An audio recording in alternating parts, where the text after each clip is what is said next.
Hi friends, ತುಂಬ ಜನರು comments ಮಾಡ್ತಾ ಇದ್ರಿ ಅಕ್ಕ ಓಲ್ಡ್ ಏಜ್ ಪೆನ್ಷನ್ ಬಗ್ಗೆ ಕೂಡ ಮಾಹಿತಿನ ಕೊಡಿ. ಬಿಕಾಸ್ ತುಂಬ ಜನರದ್ದು ಇವಾಗ ಈ ಒಂದು ಸ್ಕೀಮ್ ಕ್ಯಾನ್ಸಲ್ ಆಗೋಗಿದೆ. ಸೊ ಏನಕ್ಕೆ ಈ ಸ್ಕೀಮ್ ಕ್ಯಾನ್ಸಲ್ ಆಗಿದೆ ಆ್ಯಂಡ್ ಈ ಒಂದು ಅಮೌಂಟ್ ಯಾವಾಗಿಂದ ನಿಮಗೆ ಬರುತ್ತೆ ಅಂತ ನಾನು ನಿಮಗೆ ಈ ವಿಡಿಯೋದಲ್ಲಿ ತಿಳಿಸ್ತೀನಿ. ಸೊ ನಿಮಗೆ ಗೊತ್ತಿರೋ ಹಾಗೆ ಆ್ಯಂಡ್ ನನಗೆ ಗೊತ್ತಿರೋ ಹಾಗೆ 3 ತಿಂಗಳಿಂದ ಈ ಒಂದು ಸ್ಕೀಮ್ ಅಮೌಂಟ್ ಬರ್ತಾಯಿಲ್ಲ. ಓಲ್ಡ್ ಏಜ್ ಪೆನ್ಷನ್ ಏನು 60 ಇಯರ್ಸ್ ಅಬವ್ ಇದ್ದವರಿಗೆ ತಿಂಗಳ 1000 ಮೇಲೆ ಚಿಲ್ಲರೆ ಎಷ್ಟೋ ಕೊಡ್ತಾ ಇದ್ದಾರಲ್ವ. ಸೊ 3 ತಿಂಗಳಿಂದ ಅವರಿಗೆ ಬರ್ತಾಯಿಲ್ಲ. ಸೊ ಏನಕ್ಕೆ ಬರ್ತಾ ಇಲ್ಲ ಆ್ಯಂಡ್ ತುಂಬ ಜನರಿಗೆ ಕ್ಯಾನ್ಸಲ್ ಕೂಡ ಆಗಿದೆ. ಏನಕ್ಕೆ ಕ್ಯಾನ್ಸಲ್ ಆಗಿದೆ ಅಂತ ಮೊದಲು ನಾನು ನಿಮಗೆ ಹೇಳ್ತೀನಿ ಆ್ಯಂಡ್ ಅಮೌಂಟ್ ಯಾವಾಗ ಬರುತ್ತೆ ಅಂತ ಕೂಡ ತಿಳಿಸ್ತೀನಿ.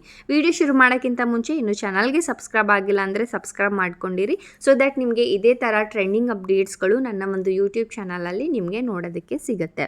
ಓಕೆ ಫ್ರೆಂಡ್ಸ್, ಇವಾಗ ನಮ್ಮ ಕರ್ನಾಟಕದಲ್ಲಿ ಟೋಟಲ್ ಅಂದರೆ 82 ಲ್ಯಾಕ್ಸ್ ಮೇಲೆ ಚಿಲ್ಲರೆ ಜನರು ಪಿಂಚಣಿ ಫಲಾನುಭವಿಗಳಿದ್ದಾರೆ. ಅದರಲ್ಲಿ ಇವಾಗ 14 ಲಕ್ಷ ಜನರದು ಈ ಒಂದು ಪೆನ್ಷನ್ ಸ್ಕೀಮ್ ಏನಿದೆ ಅಲ್ವಾ ಅದು ಕ್ಯಾನ್ಸಲ್ ಮಾಡಿದ್ದಾರೆ. ಏನಕ್ಕೆ ಕ್ಯಾನ್ಸಲ್ ಮಾಡಿದ್ದಾರೆ ಅಂತ ಫಸ್ಟ್ ನಾನು ನಿಮಗೆ ರೀಸನ್ ಹೇಳ್ತೀನಿ. ಸೊ ಫಸ್ಟ್ ಥಿಂಗ್ ಏನಪ್ಪ ಅಂತಂದರೆ, ಅವರು ಆದಾಯ ಪ್ರಮಾಣ ಪತ್ರ ಏನಿದೆ ಅಲ್ವಾ ಅದು ಅರ್ಜಿ ಹಾಕುವಾಗ ಕೊಟ್ಟಿರಲ್ಲ. ಸೊ ಅಂಥವರು ಎಷ್ಟು ಜನ ಇದ್ದಾರೆ ಅಂತಂದರೆ 45,000 ಮೇಲೆ ಸ್ವಲ್ಪ ಚಿಲ್ಲರೆ. ಸೊ ಇಷ್ಟು ಜನರು ಈ ಒಂದು ಆದಾಯ ಪ್ರಮಾಣ ಪತ್ರ ಸಲ್ಲಿಸಿಲ್ಲ ನೋಡಿ. ಸೊ ಅಂಥವ್ರದ್ದು ಕ್ಯಾನ್ಸಲ್ ಮಾಡಿದ್ದಾರೆ. ಆ್ಯಂಡ್ ಸೆಕೆಂಡ್ ಥಿಂಗ್ ಏನಪ್ಪ ಅಂತಂದರೆ, ಅರ್ಜಿ ಹಾಕುವಾಗ ಏನು ಅಡ್ರೆಸ್ ಕೊಟ್ಟಿರ್ತಾರೆ, ಸೊ ಬಟ್ ಅವರು ಎಲ್ಲಿ ವಾಸ ಮಾಡ್ತಾರಲ್ವ ಆ ಅಡ್ರೆಸ್ 2 ಬೇರೆ ಬೇರೆ ಇದೆ. ಅರ್ಜಿ ಹಾಕಿರೋ ಅಡ್ರೆಸ್ಸಲ್ಲಿ ಹೋಗಿ ನೋಡಿದರೆ ಅವರು ಆ ಒಂದು ಸ್ಥಳದಲ್ಲಿ ಇಲ್ಲವೇ ಇಲ್ಲ. ಸೊ ಹಾಗಾಗಿ ಅಂಥವ್ರು ಎಷ್ಟು ಜನ ಇದ್ದಾರೆ ಅಂತಂದರೆ 2.2 ಲಕ್ಷ ಜನರು ಈ ಥರ ಅಡ್ರೆಸ್ ಏನು ರಾಂಗ್ ಹಾಕಿಬಿಟ್ಟು ಓಲ್ಡ್ ಏಜ್ ಪೆನ್ಷನ್ನ ತಗೋತಾ ಇದ್ದಾರೆ. ಸೊ ಅಂಥವ್ರದ್ದು ಕೂಡ ಕ್ಯಾನ್ಸಲ್ ಮಾಡಿದ್ದಾರೆ. ಆ್ಯಂಡ್ ಮೂರನೇ ಥಿಂಗ್ ಏನಪ್ಪ ಅಂದರೆ, ಡುಪ್ಲಿಕೇಟ್ ಪ್ರಮಾಣ ಪತ್ರ ಬಳಸಿದವರಿಗೆ ಪಿಂಚಣಿ ಸ್ಟಾಪ್ ಮಾಡಿದ್ದಾರೆ. ಪ್ರಮಾಣ ಪತ್ರ ಏನಿರುತ್ತೆ ಅಲ್ವ ಅದು ಡುಪ್ಲಿಕೇಟ್ ಕೊಟ್ಟಿದ್ದಾರಂತೆ. ಸೊ ಅಂಥವ್ರದ್ದು ಕೂಡ ಪಿಂಚಣಿನ ಸ್ಟಾಪ್ ಮಾಡಿದ್ದಾರೆ. ಆ್ಯಂಡ್ ಇನ್ನೊಂದು ಕಾರಣ ಏನಪ್ಪ ಅಂತಂದರೆ, ಸೂಕ್ತ ದಾಖಲೆಗಳನ್ನು ನೀಡದೇ ಇರೋರು. ಸೂಕ್ತ ಅಂದರೆ ಏನೆಲ್ಲ ಡಾಕ್ಯುಮೆಂಟ್ಸ್ಗಳು ಬೇಕಾಗುತ್ತೆ ಆ ಒಂದು ಸ್ಕೀಮ್ಗೆ ಅಪ್ಲೈ ಮಾಡುವಾಗ ಆ ಡಾಕ್ಯುಮೆಂಟ್ಸ್ಗಳು ಕೊಡಲಿಲ್ಲ ನೋಡಿ. ಸೊ ಅಂಥವರು 13,23,000 ಜನರು ಇದ್ದಾರೆ.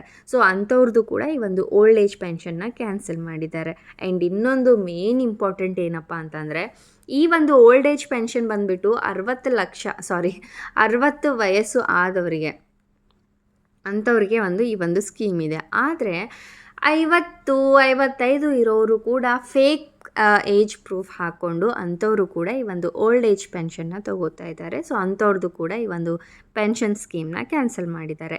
ಸೊ ಈ ಥರ ಸುಮಾರು ಜನರು ಈ ಥರ ಓಲ್ಡ್ ಏಜ್ ಪೆನ್ಷನ್ ತಗೋತಾ ಇರೋದ್ರಿಂದ DK ಶಿವಕುಮಾರ್ ಏನಿದ್ದಾರೆ ಅವರು ಎಲ್ಲನೂ ನೋಡಿಕೊಂಡು ಕ್ಯಾನ್ಸಲ್ ಮಾಡ್ತಾ ಹೋಗ್ತಾ ಇದ್ದಾರೆ.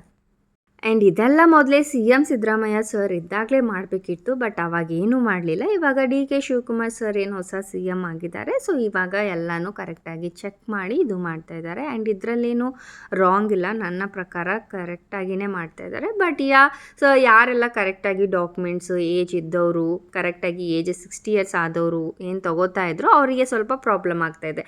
ಇದು ನಮ್ಗೆ ಏನಕ್ಕೆ ಮಾಡ್ತಾಯಿದ್ದಾರೆ, ಯಾರು ಈ ಥರ ರಾಂಗ್ ಮಾಡ್ತಾಯಿದ್ದಾರೆ ಅವ್ರಿಗೆ ಮಾಡ್ಬೋದಿತ್ತಲ್ವ ಅಂತ ಸ್ವಲ್ಪ ಇದು. ಬಟ್ ಆ ಥರ ಮಾಡೋಕ್ಕಾಗಲ್ಲ ಅಲ್ವಾ. ಸೊ ಎಲ್ಲನೂ ಒಟ್ಟಿಗೆ ಕ್ಲಿಯರ್ ಮಾಡ್ತಾಯಿದ್ದಾರೆ ಅಷ್ಟೇ, ಅಂದರೆ ಚೇಂಜಸ್ನ ಮಾಡ್ತಾಯಿದ್ದಾರೆ. ನನಗಂತೂ ಈ ಒಂದು ಕೆಲಸ ತುಂಬಾ ಚೆನ್ನಾಗಿ ಅನಿಸ್ತು. ಬಿಕಾಸ್ ಯಾರಿಗೆ ಸಿಗಬೇಕಾಗಿದೆ ಅವರು ತಗೋಬೇಕು. ಸುಮ್ಮನೆ ಏನೋ ಒಂದು ಪ್ರೂಫ್ ಕೊಟ್ಬಿಟ್ಟು ನಮ್ಮದು ಏಜ್ ಆಗಿದೆ ಅಂತ ಹೇಳಿ ದುಡ್ಡು ತೊಗೊಳ್ಳೋದು ತಪ್ಪು, ಹೌದಲ್ವಾ. ಆ್ಯಂಡ್ ಏನೇ ಅಮೌಂಟ್ ಪೆಂಡಿಂಗ್ ಇದೆ ಕ್ಯಾನ್ಸಲ್ ಆಗಿದ ಮೇಲೆ ಯಾರ್ದೆಲ್ಲ ಅಮೌಂಟ್ ಪೆಂಡಿಂಗ್ ಇರುತ್ತೆ ನೋಡಿ, ಸೊ ಅಂಥವ್ರಿಗೆ ನಾವು ಸದ್ಯದಲ್ಲಿನೇ ಅಮೌಂಟ್ ಬಿಡುಗಡೆ ಮಾಡ್ತೀವಿ ಅಂತ ಕೂಡ ಪ್ರೆಸ್ ಮೀಟಿಂಗಲ್ಲಿ DK ಶಿವಕುಮಾರ್ ಸರ್ ಅವರು ಹೇಳಿದ್ದಾರೆ. ಸೊ ಯಾರು ಭಯ ಪಡೋ ಅವಶ್ಯಕತೆ ಇಲ್ಲ, ನಿಮ್ಮ ದುಡ್ಡು ನಿಮ್ಮ ಒಂದು ಅಕೌಂಟ್ಗೆ ಬಂದು ಸೇರುತ್ತೆ. ಆ್ಯಂಡ್ ಕ್ಯಾನ್ಸಲ್ ಆದವ್ರಿಗೆ ಬರೋದಿಲ್ಲ, ಓಕೆನಾ. ಕ್ಯಾನ್ಸಲ್ ಆದವ್ರಿಗೆ ಏನು ಪೆಂಡಿಂಗ್ ಅಮೌಂಟ್ 3 ತಿಂಗಳಿದೆ ಅಲ್ವ ಅದು ಬರೋದಿಲ್ಲ. ಸೊ ಈ ವಿಡಿಯೋ ನಿಮಗೆ ಯೂಸ್ಫುಲ್ ಆಗಿದೆ ಅಂತ ಅಂದ್ಕೊಂಡಿದ್ದೀನಿ. ಸೊ ಇದೇ ಥರ ಅಪ್ಡೇಟ್ಸ್ಗಾಗಿ ಚಾನಲ್ನ ಸಬ್ಸ್ಕ್ರೈಬ್ ಮಾಡ್ಕೊಂಡಿರಿ. ಮತ್ತೆ ಸಿಗೋಣ ಮುಂದಿನ ವೀಡಿಯೋದಲ್ಲಿ. ಬಾಯ್ ಬಾಯ್.